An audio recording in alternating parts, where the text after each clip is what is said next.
This does not require any card. Press F4 in the terminal. It will display current terminal information. Software number. Terminal number. Connection mode. At this point, the first icon indicates the GSM connection. The second icon indicates the active LAN or alternatively Wi-Fi connection.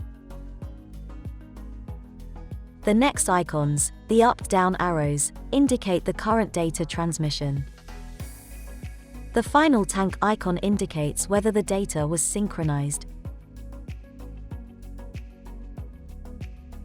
The following information concerns the tank location, length, latitude, set time, number of cards entered in the terminal, and volume of recently distributed diesel fuel.